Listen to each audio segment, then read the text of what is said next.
Welcome back to Turning Hard Times into Good Times. I'm your host, Jay Taylor, and I'm really glad to have with me once again Michael Oliver. He's a frequent guest now. I love to have Michael here because of his objective views of the market. He has his own proprietary tools that he uses and uses them very effectively to help people start to understand where they should be leaning in the markets, which, nobody knows with complete clarity exactly when a market is going to turn. So what we try to do is assess the probabilities as best we can, and Michael seems to do a fantastic job of that using his own tools. And so I would suggest that listeners go to olivermsa.com, Oliver, O-L-I-V-E-R, M as in Mary, S as in Sam, A as in Albert.com to learn more about Michael's services. Thanks for joining me again, Michael.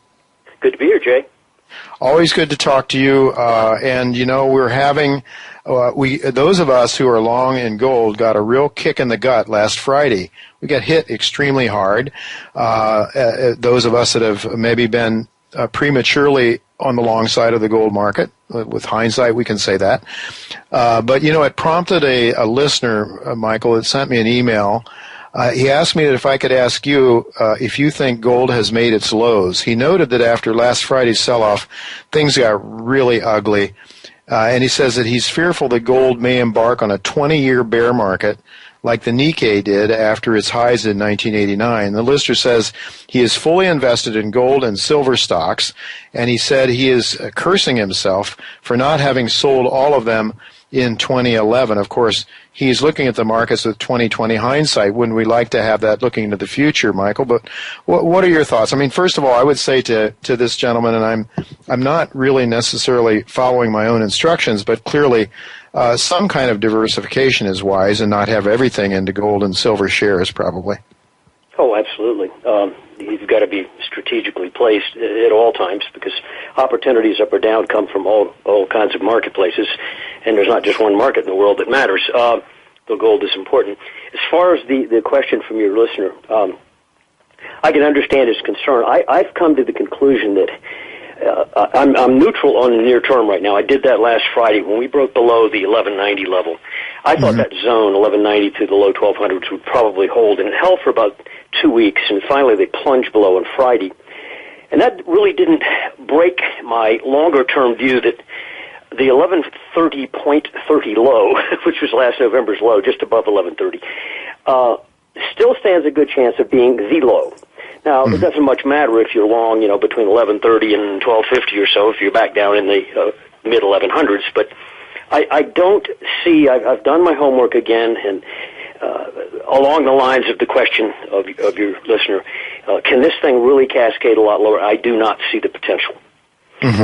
It could be that Dr. McHugh's Elliott wave count is on target, and we could go marginally sweep that low, which is what he's talking about. Yes. But I'm not even sure of that, frankly. I've looked at dailies, weeklies, monthlies, and I'll tell you what, if I were a bear on gold right now, a trader, let's say, not an investor, but a short trader looking for the new low, if you don't get that new low very rapidly, I don't think you're going to get it. And I'll say this as well, if you get back above 1190 again, I think you probably are not going to see a new low.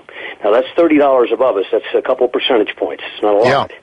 But if you don't sweep those lows soon, probably in the next days, and you turn back up $30, I think all you've seen is a higher secondary low than the November low. And that the big picture stuff, I ran annual momentum last night, and one thing did happen early this year. We took out last year's oscillator highs. Now, that, after multiple years of down, by the way, since peaking in 2011, that is a solid tap on the shoulder that says something positive has occurred there, despite the pullback since then. So I'm inclined to think that, no, we're either close to the low or we have already seen the low, and I think it gets resolved shortly, one way or the other. Well, certainly the listeners, his fears and his sentiment is what you would expect to see near a low. I mean, it's just the way we feel when we're long, when we're on the wrong side of the market, near the bottom. We're ready to capitulate and give in. So it's I know the feeling very well because I'm long on gold and silver.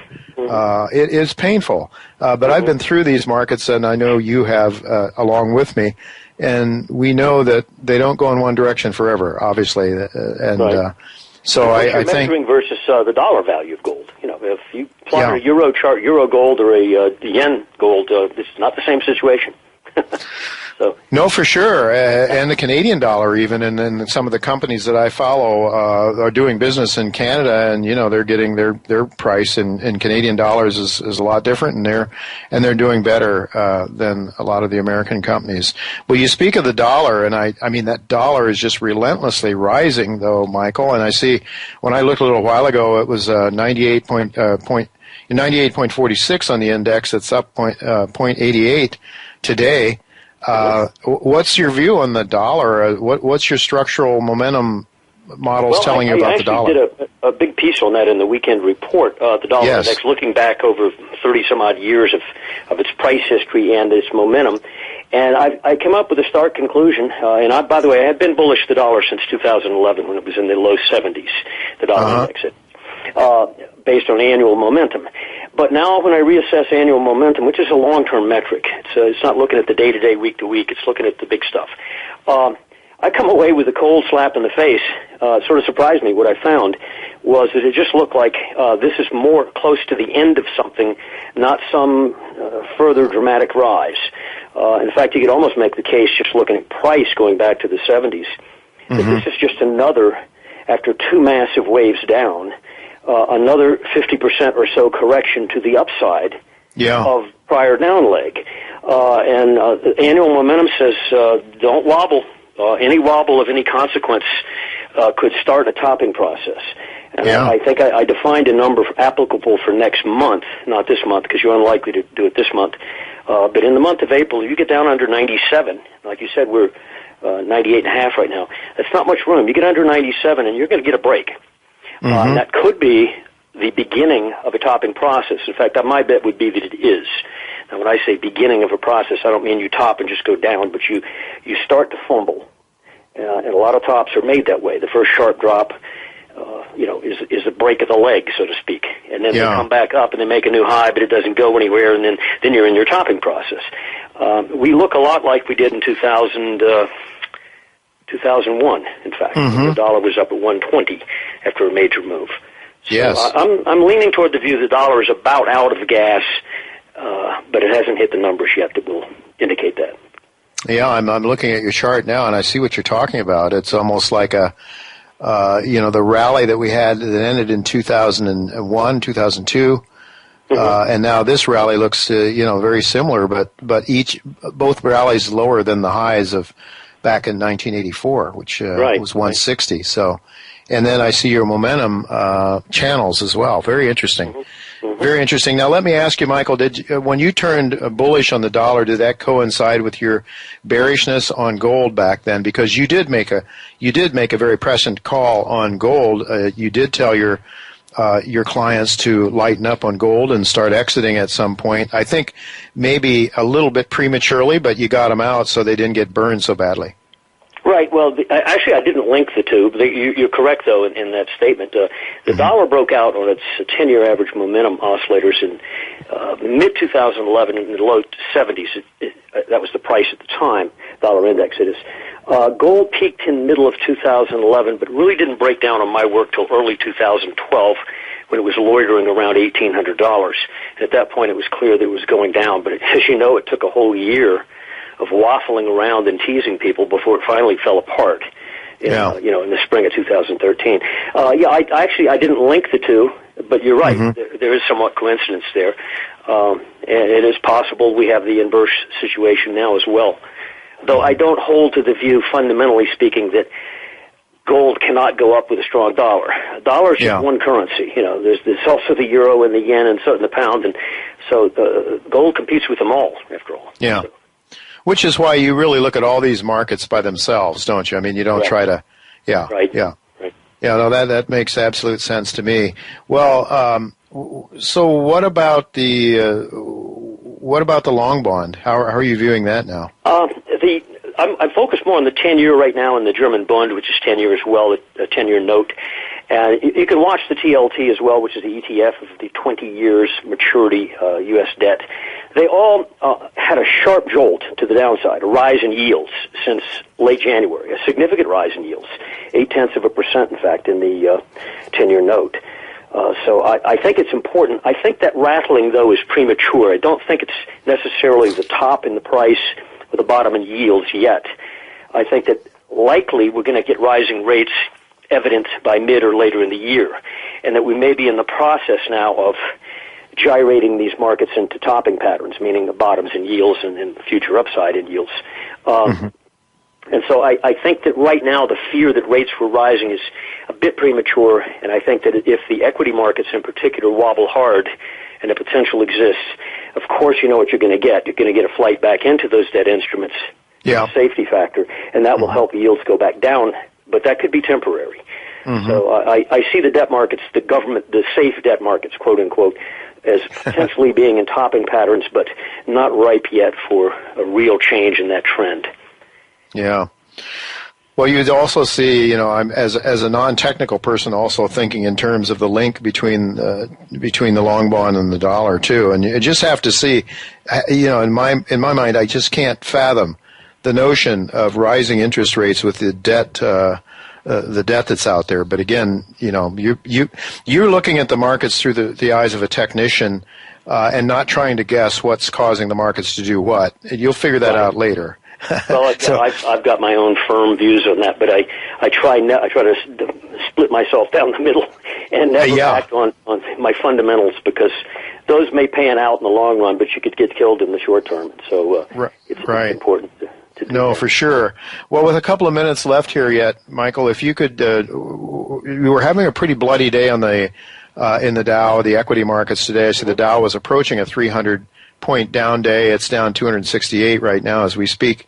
How are you seeing the equity markets now? Well, in the weekend report, I said it's finally getting interesting in the stocks. We had our upside breakout, above the high in the S&P last year was 2093, high traded price. We dropped into January, and we went sideways January and February below the highs and built a little box on the price charts, the kind of thing that it's an arm wrestling match, both sides are equally balanced. Very clear to any idiot price chart technician, they could see a box. We broke through the top of the box, and that was when we went up to about 2064 in February, and we surged up to new highs. But as soon as we got to the new highs, no momentum indicator that I had, weekly, monthly, quarterly, concurred at all with the new highs, meaning it was non-confirmed. And the market stalled almost immediately upon making its new highs. In other words, rather than breaking out and just surging and surging, it surged briefly and then went dead. Total calm for about 3 weeks up there. The daily closes hardly moved. And then all of a sudden Friday we wiped the whole thing out, and now we're deep back inside the trading range box that existed from January through February. Which is highly dangerous, because if the box was valid and you broke through the top of it, you shouldn't have broken back down through the top of it. That should have become support. And it was on Friday. If you recall, Friday got down to 2067. Monday it was. And we shot up on Monday off of that 2060 support area, but it was only 1 day. And then today sank that.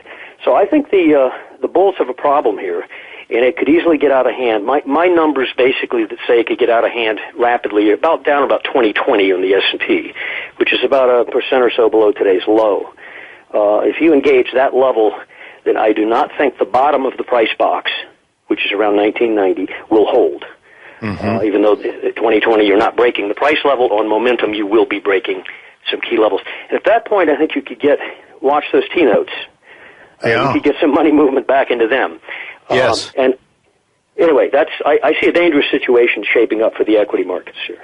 Yeah, very interesting indeed, and also I think in some ways coinciding with the views of Dr. Robert McHugh, who was talking about Monday's move being a very tepid move with in terms of the internals, in terms of the buy. He looks at buying strength and selling strength and that sort of thing. So very, very interesting. Thank you very much, Michael, for joining us again. Always